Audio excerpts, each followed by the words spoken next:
नमस्कार दोस्तों, बहुत बहुत स्वागत है आप सभी का आपके अपने इस यूट्यूब चैनल विधिटेरिया में। तो दोस्तों मैं हूं एडवोकेट मंजीत त्रिपाठी। दोस्तों आज की इस वीडियो में हम आपको बहुत ही महत्वपूर्ण सुप्रीम कोर्ट का एक जजमेंट बताएंगे जिसमें कि माननीय सर्वोच्च न्यायालय के दो जजों ने यानी कि डबल बेंच ने एक बहुत ही महत्वपूर्ण फैसला सुनाया है वसीयत के रजिस्ट्रेशन को लेकर के, यानी कि विल के रजिस्ट्रेशन को लेकर के एक बहुत ही इंपॉर्टेंट जजमेंट सुनाया गया है। इस केस में ये कहा गया था कि केवल रजिस्ट्रेशन करा लेने मात्र से ही कोई भी वसीयत या कोई भी विल वैलिड नहीं हो जाता है, उसका सही तरीके से निष्पादन होना जरूरी है। केस में बहुत ही महत्वपूर्ण जजमेंट दिया गया है। अगर किसी भी व्यक्ति ने कोई वसीयत बनाई है और उसको गवाहों के समक्ष उसका निष्पादन नहीं हुआ है और केवल वो रजिस्टर्ड हो गया है तो ही उसको विल नहीं माना जाएगा। अगर आप किसी कागज के टुकड़े को उस पर कुछ लिख करके उसको रजिस्टर्ड करा लेंगे और उसमें किसी गवाहों की मौजूदगी नहीं रहेगी और उसका सही तरीके से निष्पादन नहीं होगा तो वह किसी प्रकार से विल नहीं माना जाएगा। विल को सही तरीके से एग्जीक्यूट होना भी बहुत ज्यादा जरूरी है। सुप्रीम कोर्ट तक यह केस ट्रायल कोर्ट से हाई कोर्ट से सीधे सुप्रीम कोर्ट पहुंचा, यानी कि वह विभिन्न न्यायालयों से होते हुए सुप्रीम कोर्ट तक पहुंचा और सुप्रीम कोर्ट ने इसको जजमेंट में कहा और यहां पर उन्होंने सीधे सीधे कहा है कि इस केस में जो ट्रायल कोर्ट ने निर्णय दिया था वो सही है, क्योंकि इसमें भारतीय साक्ष्य अधिनियम 1872 की धारा 68 और हिंदू उत्तराधिकार अधिनियम 1925 की धारा 63 के अनुसार किसी भी विल का वैध तरीके से निष्पादन होना और उसको साबित करना बहुत ज्यादा जरूरी है। निष्पादन को साबित कैसे किया जाता है इस बात को भी हम लोग समझ लेते हैं। ये जो ऑर्डर है, ये जो जजमेंट है, एक प्रकार से लैंडमार्क है उनके लिए जो कि विल के माध्यम से संपत्ति अपने आने वाली पीढ़ी को देते हैं, लेकिन यहाँ पर बहुत ही छल कपट की बात होती है। आपने देखा ही होगा कि विल पुराना लेकर के आकर के फिर उसको कोर्ट में दाखिल कर देते हैं, फिर उसका एग्जीक्यूशन कराते हैं। देखिए विल के माध्यम से संपत्ति कैसे आप देते हैं। आपने अपनी संपत्ति को एक विल करा दिया, उसको स्टाम्प पेपर पे लिखवा दिया कि प्रॉपर्टी का डिस्क्रिप्शन ये है और ये प्रॉपर्टी इतने हिस्सों में, अगर मान के चलिए आपके 4 बेटे हैं तो 1/4 सबको जाएगा। तो यहाँ पर आपने तो उसको रजिस्ट्रेशन करा दिया है, लेकिन उसको सही तरीके से गवाह के माध्यम से यानी कि विटनेस के माध्यम से उसको निष्पादन, यानी निष्पादन का मतलब ये हुआ कि उस प्रॉपर्टी का जो भी हिस्सा है हर व्यक्ति को बराबर मिल रहा है कि नहीं मिल रहा है, उसमें उस गवाह की उपस्थिति, उसकी मौजूदगी बहुत ज्यादा जरूरी है।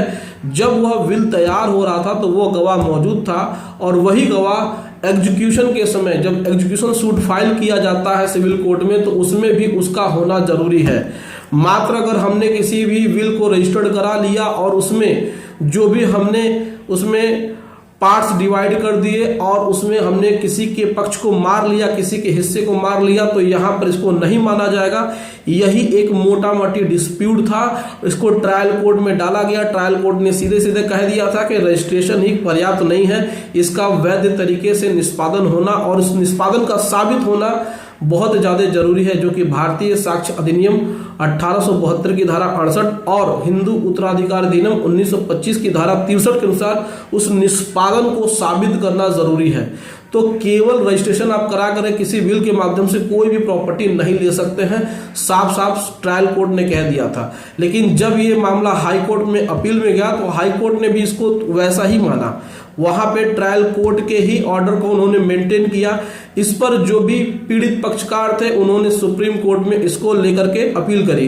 अब सुप्रीम कोर्ट ने इस पर लैंडमार्क जजमेंट दे दिया। सुप्रीम कोर्ट ने सीधे सीधे कह दिया है कि ट्रायल कोर्ट ने जो बात कही है वो बिल्कुल और अक्षरशः सही है। इसमें जो भी विल का रजिस्ट्रेशन है मात्र उसी से ये तय नहीं हो जाता है कि इसमें जिसका संपत्ति का अधिकार है उतना है, क्योंकि इसमें जो ट्रायल कोर्ट ने कहा है कि एग्जीक्यूशन का वैलिडेशन और एग्जीक्यूशन का सही तरीके से उसको गवाहों की मौजूदगी में उसको एग्जीक्यूट कराया जाता है, यानी कि जो विल है उसका निष्पादन गवाहों के उपलब्धता में यानी कि गवाहों की मौजूदगी में हो रहा है और इसको साबित किया गया है। साबित कैसे किया जाएगा? जब वहाँ पे डॉक्यूमेंटेशन होगा, प्रॉपर तरीके से वहाँ पे सिग्नेचर होगा, वहाँ पे प्रॉपर तरीके से आधार कार्ड लगेंगे, आईडी लगेंगे, तो इस प्रकार से एक डॉक्यूमेंट तैयार हो जाएगा कि एग्जीक्यूशन के बाद इसको सही तरीके से एग्जीक्यूट कर दिया गया, हर पार्टी को उसका उसका हिस्सा दे दिया गया। तो यहाँ पर इसको सही तरीके से विल का एग्जीक्यूशन माना जाएगा और ये प्रूव्ड होगा। अगर ये प्रूव्ड नहीं हुआ तो मान के चलिए कि मात्र किसी भी विल को रजिस्टर्ड करा लेने से ही उस पर संपत्ति का अधिकार किसी भी पार्टी का नहीं बन सकता है। तो ये आज के समय में एक बहुत ही लैंडमार्क जजमेंट है, क्योंकि व्यक्ति मर जाता है उसके बाद ही प्रॉपर्टी का बंटवारा होता है विल के माध्यम से। अब जब वह व्यक्ति है ही नहीं तो उसकी गवाही कौन देगा? तो उसकी गवाही वही देगा जो उसमें मौजूद गवाह है, जो मौजूद विटनेस है।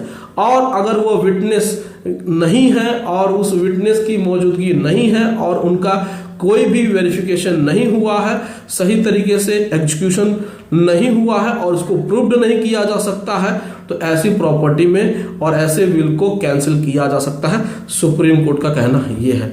दोस्तों, इस जजमेंट की कॉपी अगर आपको चाहिए तो डिस्क्रिप्शन में हम लिंक दे देंगे और हम डिस्क्रिप्शन में इस केस का भी नाम दे देंगे। स्क्रीन पे तो नाम चल ही रहा है। तो आज का ये इन्फॉर्मेशन आपको कैसा लगा आप हमें कमेंट करके जरूर बताइए। वीडियो आपको अच्छी लगी हो वीडियो को लाइक कर दीजिए, इसे अपने दोस्तों और रिश्तेदारों में शेयर करिए ताकि जिसको भी जरूरत हो इस वीडियो के माध्यम से उसकी हेल्प हो सके।